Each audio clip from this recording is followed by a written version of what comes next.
Petroperú ha perdido mercado. Son todos indicadores que nos hacen pensar, hay que apoyar a Petroperú, pero necesitamos un sinceramiento de las cifras, necesitamos que claramente se identifique qué lotes puede asumir Petroperú.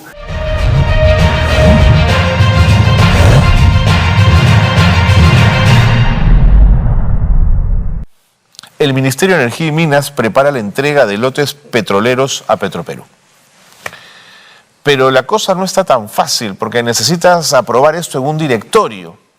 El directorio no tiene una conformación completa aún, necesita de un quinto miembro para poder votar sin ese voto. En fin, hay unas cosas ahí que yo creo que Pedro Gamio, ex viceministro de Energía y Minas, pero que además siempre tiene la enorme bondad de explicarnos las cosas en sencillo, está con nosotros para hablar de este tema y otros, por supuesto. Pedro, ¿cómo te va? Bienvenido. Pedro, antes de entrar al tema energético, que es lo tuyo, ¿qué te parece esto de gobernar remotamente? Tú has sido viceministro, digamos, ¿qué te dice? ¿Qué sintonía tienes con esto? Bueno, yo conozco el texto constitucional. Lo ideal hubiera sido hacer la reforma en el camino previsto por la propia Constitución. Es decir, al haber optado por, digamos, por esta forma no constitucional de salir del impasse, tenemos el antecedente desde el expresidente Paniagua. Así es. Creo yo que no obstante lo que tú has dicho, que la ley le da una facultad temporal. Así es. En verdad, si el Tribunal Constitucional señala que ese no es el procedimiento, todos van a quedar mal, la propia presidenta.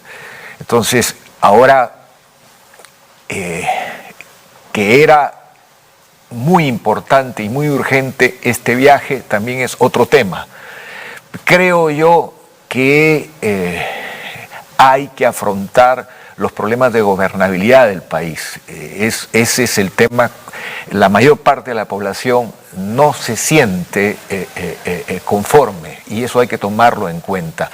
Yo tengo la esperanza de que haya una reacción.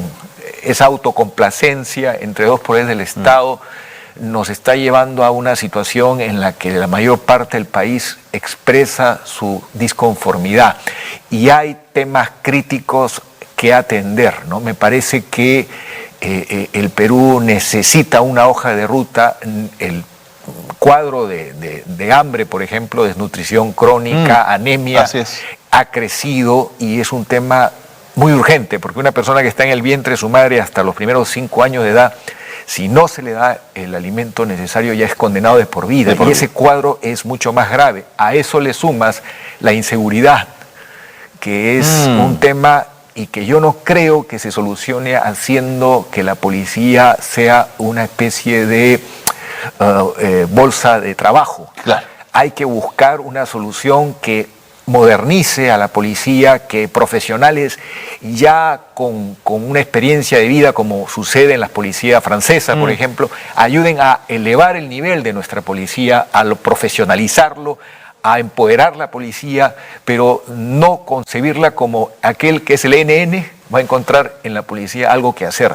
Entonces, ese es un tema muy importante porque el problema de la delincuencia ha generado un clima de incertidumbre a lo largo y ancho del país y creo que con dominio técnico y empoderando el factor del amor propio, el respeto a la policía dentro del Estado de Derecho, se puede hacer mucho más que solo el aparente criterio de llenar de más personas en un tiempo récord que no garantiza la preparación. Se necesita, el policía es en cierta forma el primer juez con el que se encuentra el ciudadano, el juez simple y que resuelve conflictos, la mayor parte de los conflictos de la población. Entonces representa la autoridad, representa la ley. No sé si recuerdas lo que decían nuestros abuelos, la confianza en el guardia civil, claro, que era el policía de la esquina. Claro. Ese sentimiento hay que recuperarlo y no es imposible, se puede hacer. Me has preguntado algo. Pedro, te agradezco que hayas desarrollado esa idea. Vamos con el tema de Petroperú. ¿Qué ¿Qué motiva al Ministerio de Energía y Minas a buscar un voto adicional en el directorio de Perú Petro, Pedro? A ver, el tema de Petroperú es un tema complicado, porque por más que, y yo respeto que el ministro tenga el corazón de Petroperú, eso es evidente, hay que actuar con la sabiduría del pensamiento y buscando que Petroperú sea viable. Estamos conociendo los últimos reportes de la economía de Petroperú y muestran que se va a necesitar una nueva ayuda. Sí, tuvo pérdidas netas de 222 millones en el segundo trimestre, Pedro. Hay problemas con la puesta en plena operación de la nueva refinería modernizada de Talara. Petroperú ha perdido mercado.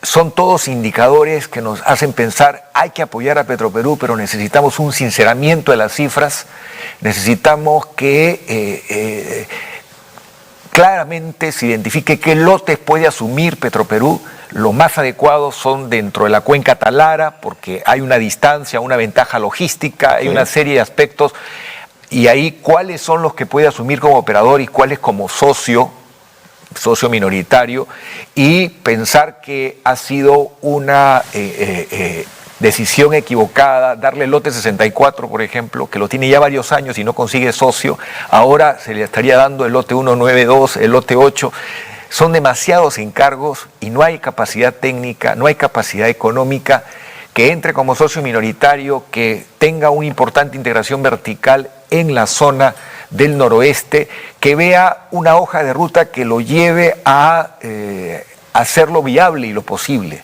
A mí me preocupa el hecho de que no haya un informe claro a los ciudadanos y en pocas semanas estemos enterándonos que de nuevo hay una transferencia de recursos en momentos en que el Perú tiene una lista de necesidades insatisfechas, prioridades, como por ejemplo si comparamos Perú y Brasil, nosotros invertimos la mitad de lo que deberíamos en salud pública. Sin duda. En educación, lo mismo. Entonces, estamos frente a una situación donde, ¿por qué no podemos lograr lo que han hecho los colombianos? Los colombianos incluso tienen la concesión de distribución del gas natural en Lima, en el norte y sur del Perú, y tú preguntas quién es el dueño, la empresa municipal estatal de la ciudad de Medellín, la empresa municipal estatal de la ciudad de Bogotá, que han respetado la cultura corporativa al grado de que salen a invertir en países hermanos y muestran eficiencia y capacidad de gestión. Y el socio mayoritario es el Estado colombiano. Claro. No estamos hablando de Francia, estamos hablando de que en Sudamérica... latinoamericanas, claro. ¿Y por qué Petroperú es diezmado? Por la corrupción, por funcionarios que no tienen la capacidad técnica y empieza a hacer agua. Eso no es sostenible. Pedro, has comenzado tu relato señalando el corazoncito del ministro. ¿Por qué apelas a esa idea? ¿Por qué por una cuestión emocional o sentimental el ministro protegería a Petroperú? Porque ha trabajado en esa empresa toda su vida. Yo también formé parte de Petroperú, entiendo ese sentimiento. El tema es, hay que hacer las cosas con sabiduría, dejar bien a Petroperú. Nadie es ministro para toda la vida, lo es por un periodo generalmente corto. Entonces, que deje la mejor huella. Ya había un inventario de daños importante en la historia de Petroperú. Petroperú ha llegado a ser, no sé si recuerdas, cuando nosotros éramos más jóvenes, era la caja chica del Estado. Totalmente. Se cobraban todos los impuestos vía el impuesto selectivo al consumo. Petroperú y en algún momento vendió la gasolina a 10 centavos de dólar el galón. O sea, en pocas palabras, Petroperú ha sido exprimido, y a eso le suman los que pasó hace relativamente poco tiempo con casos que se están ventilando en la justicia penal. Entonces, necesitamos asegurar que Petroperú tiene la cultura corporativa recuperada, adopta las mejores prácticas, se le respeta en su autonomía de gestión, pero se asegura resultados de corto, mediano y largo plazo. Un Petroperú hackeado, un Petroperú que a cada rato necesita recursos de la caja fiscal y que no asegura la manera de salir de la crisis, es un círculo vicioso que hace que el cariño que pueda tener una autoridad no se vea correspondido con la coherencia de una acción que signifique mejorar la condición de una empresa que tiene que rendirle cuenta a todos los peruanos que somos accionistas de esta empresa. Sin duda. Interesante cómo has planteado el marco de esta conversación inicialmente, Pedro, pero llévame un poco más a lo estatutario, ¿no? A la parte de los estatutos. El directorio, ¿quiénes lo conforman y por qué se necesita un miembro más en ese directorio para poder aprobar el traslado de estos lotes? No, lo que pasa es que el directorio de la empresa tiene representantes de Economía y Finanzas y de Energía y Minas. Dos de Economía. Así es. Y dos de Ministerio de Energías. Y el presidente que es nombrado a propuesta del ministro de Energía y Minas. Okay. Entonces, estos directores generalmente son cambiados como cambia el ministro de la cartera respectiva, pero tiene que ponerse de acuerdo ambos ministros, porque los que representan la voluntad del Ministerio, la Junta General de Accionistas, que es la que nombra a los directores, rinden cuenta de sus actos, no son directores independientes, están en todo momento. Entonces, es urgente mostrar el plan de rescate de Petroperú y que también el sector privado tenga en Petroperú un socio con el que desarrollar inversiones leal, que no se tampoco se equivoque el mensaje haciendo que Petroperú sea exceptuado de protocolos o de reglas de juego que se exige a todos respetar. No, por supuesto. Entonces hay varias cosas ahí que deben ser hechas con seriedad, con rigor y de acuerdo a las mejores prácticas que existen en el mundo de la energía hoy. ¿Crees que en ese directorio podría haber presencia de sociedad civil para sumar esfuerzos o son cargos muy técnicos? Hoy existe toda una corriente en el desarrollo corporativo global de mecanismos de accountability social y ambiental. Sin duda. Petroperú tiene un serio problema por los dos casos concurrentes, o sea, que se repiten. Primero, el problema de los sabotajes en el oleoducto, que ha llegado a provocar más barriles derramados que los de las costuras que han cedido por falta de overhaul, mantenimiento a fondo, que no se ha hecho a través de los años por la crisis que ha vivido Petroperú por los equivocados manejos.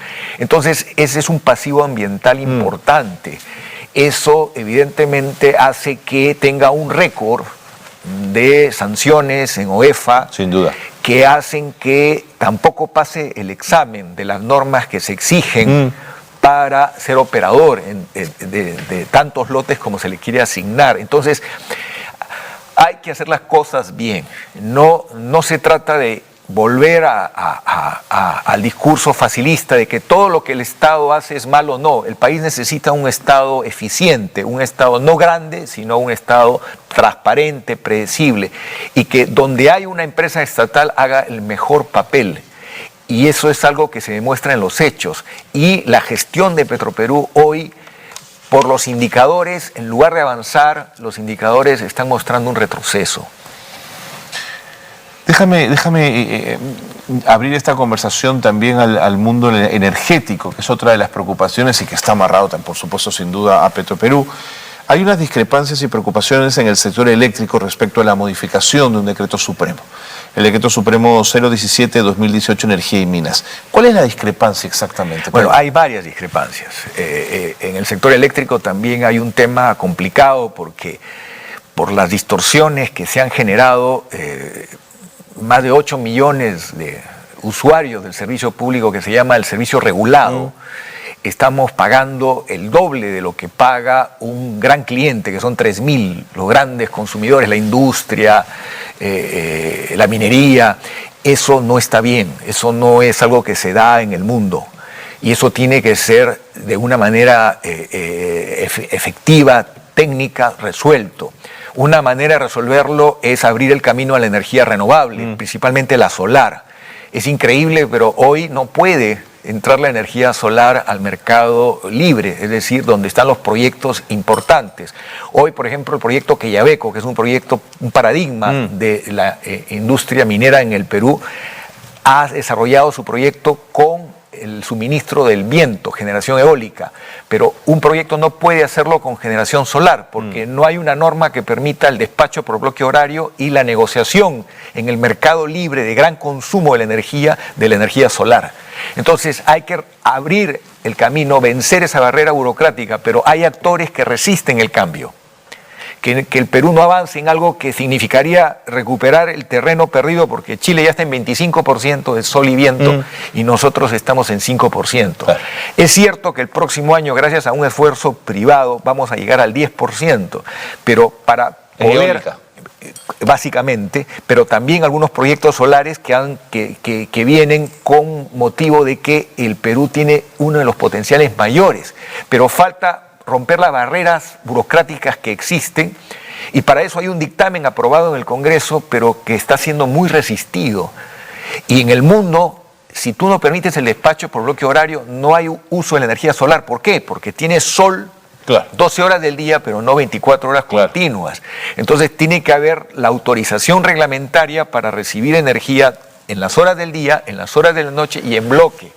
Esa norma puntual existe en casi todos los países hoy. Pero Pedro, ¿son resistencias al cambio por paradigmas respecto al manejo de la energía o por intereses privados? No, es básicamente porque si entra la energía solar va a haber un desplazamiento de quienes en estos momentos despachan más tiempo.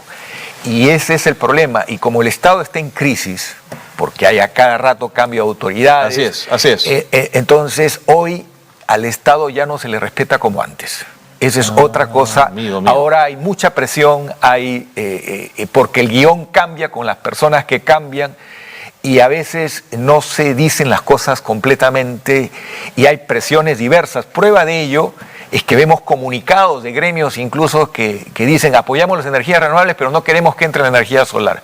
Entonces es una contradicción. Sí, totalmente. Necesitamos en ese sentido un Estado que dialogue, un Estado que sea transparente, pero que finalmente tome decisiones en defensa del interés general. Y el Perú está muy retrasado, está en riesgo la política del hidrógeno verde, que es una nueva política. Hasta Panamá ya aprobó una política y una estrategia de hidrógeno verde. Ecuador, Colombia, Chile, tiene 140 proyectos. El hidrógeno verde es este combustible que nace del sol y el viento. Mediante un procedimiento técnico se logra generar un combustible que va a sustituir a los derivados del petróleo. Ya esto es un fenómeno en el mundo. El 2030 va a sentirse su presencia en el mercado y el 2050 va a tener un rol importante. Hidrógeno verde. Podemos lograrlo, pero para eso necesitamos una infraestructura mayor en energía solar y en energía eólica. Y necesitamos cumplir un decreto que tiene que ver con la emergencia climática que dice que el 2030, es decir, estamos hablando de 7 años, alcancemos por lo menos el 20% del mercado eléctrico peruano atendido con sol y viento. Eso sería estupendo. Entonces, estamos en 5. Ahora, cada vez se acorta la fecha. Ya estamos al borde del 2024. Vamos a poder hacerlo en 6 años, cuando debimos hacerlo en 10. Entonces, el tema es, necesitamos, así como en el fútbol, los mejores jugadores, el espíritu de equipo donde todos entregan alma, corazón y vida, y el mejor entrenador en el Estado peruano, por la crisis que tú conoces, mucha gente que son brillantes profesionales en distintas áreas no ven al Estado como una oportunidad de trabajo, y esa es una reforma urgente, recuperar la meritocracia en la administración pública. Muchísimas gracias, gracias por esa mirada, gracias por compartirla siempre con nosotros, Pedro. A tus órdenes. Pedro Gamio ha estado con nosotros, ex viceministro de Energía y Minas, un hombre que conoce a profundidad el mundo de la energía, el mundo minero, y siempre que viene al programa nos ayuda porque propone algunos temas y da algunas miradas que vale la pena discutir.